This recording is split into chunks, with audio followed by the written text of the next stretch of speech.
Welcome food travelers to an episode here in Washington State. In this episode, we're headed to a location called Tour de Terrace, which is located north of Seattle in the city of Montlake Terrace. This is a 3-day event, and just for location wise, it's about 20 minutes north of Seattle, and this event happens every single year. It's been happening since the 40th birthday of Montlake Terrace, which is from 1994. It's a free admissions event, and it's part of the Seafair sanctioned event with the Seafair clowns and pirates in the parades. This also includes the carnival with rides and games, classic car shows, run and walk 5Ks, there's live music with beer garden, there's a mini golf, street fair, and vendor booths with a lot of food. So starting off here, you can see we're walking through the street fair, the booth section, and going into the carnivals with all the food and games there, and it's pretty lively here, especially at the night. Yeah, Micah, to me it kind of reminds me a little bit of Americana. I've been coming here for a while, so I've kind of seen a lot of the different changes that's gone through. It started much smaller than this, even though it's not that large, but it actually has grown from what I remember. And to me, this is just the kind of classic Americana. You know, you kind of go in, it's during the summer, especially for when you're younger, you know, high school, middle school, things like that. Just having a place to go and you're enjoying because you have all these rides and you have all these different fair foods that you can come choose.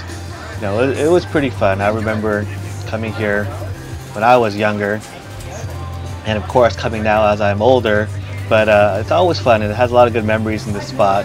And you know, as you know, there's the fair there and all the fair foods, and one of the things that I always get is curly fries, and it comes into this huge kind of a basket.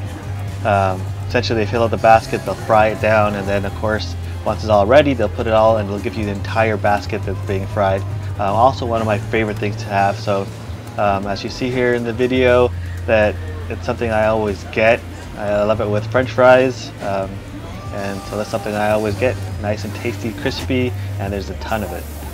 Yeah, when Simon first mentioned about this curly fry basket, I was like, wow, this is something we definitely have to get. Like every time somebody gets one of these curly fries, you're just walking around the fair, everyone's just staring at you. Everyone's just like, wow, look at that huge amount of fries, and everyone's like, hey, let's go grab some.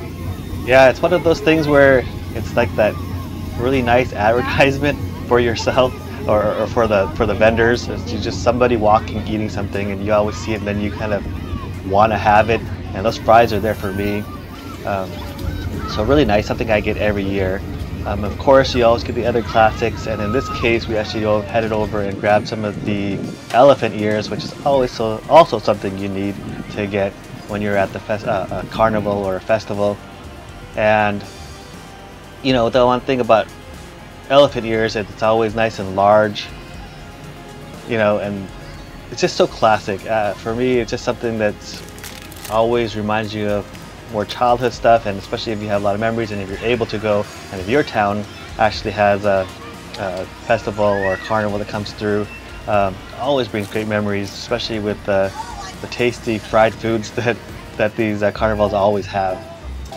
Yeah, I totally agree, Simon. Elephant ears is something that you have to have every time you go to a carnival or going to a fair. I remember when we went to Disney World, we had elephant ears there too, and growing up, going to the PL Fair, that was another place that I always got elephant ears, and it was always a classic or a family thing that we always had. And as oily or as fried as it is, it's just something with the texture and the sweetness of it. It just reminds you of your good old childhood years, and it's just always been something that I've always got myself. Yeah, it's like kind of going to that guilty pleasure, you know, like it's not the best food for you, but it's so tasty and you kind of always just have to grab it. But anyways, there's another section to Tour de Terrace. It's where kind of more the food vendors, there's a beer garden, and you get live music as well. And so you kind of have the different food vendors to kind of choose from to pick the things you kind of want to eat or try.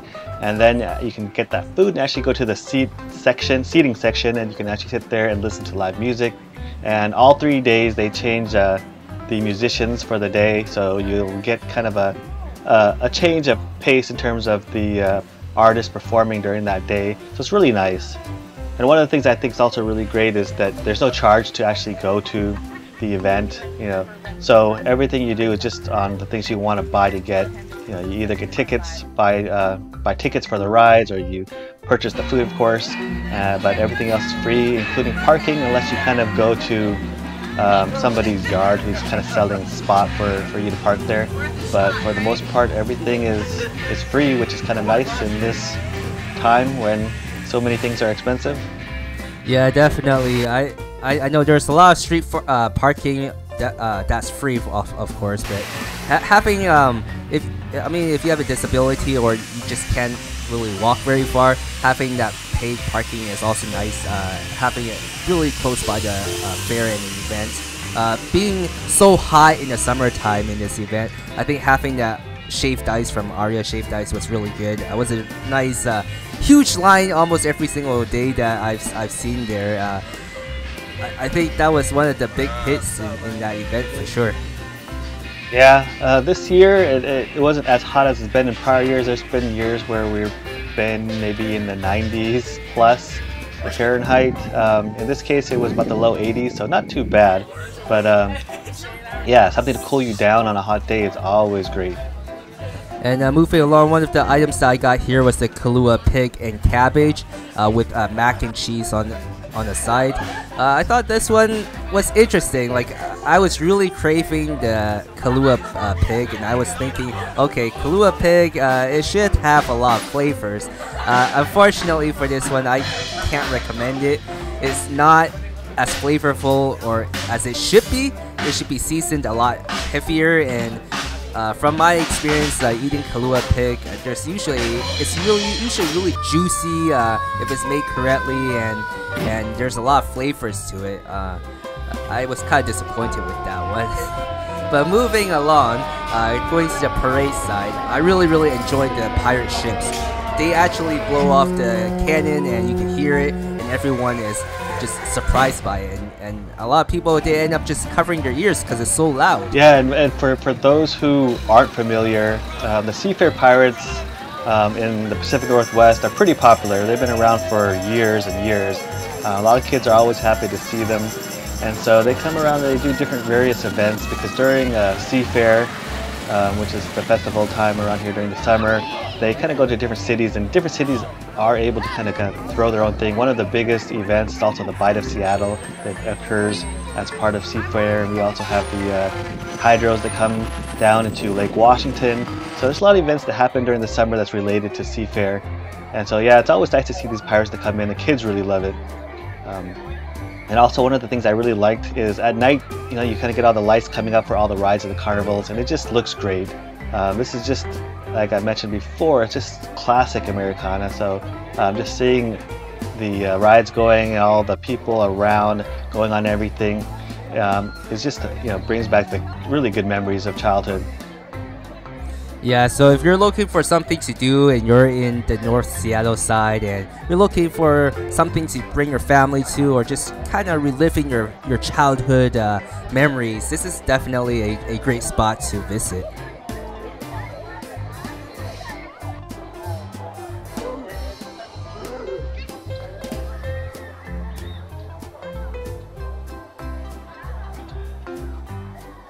And to wrap up the episode are the notables. Unfortunately for this one, there are none. If you've enjoyed the content you've seen, don't forget to support the channel and hit like and subscribe.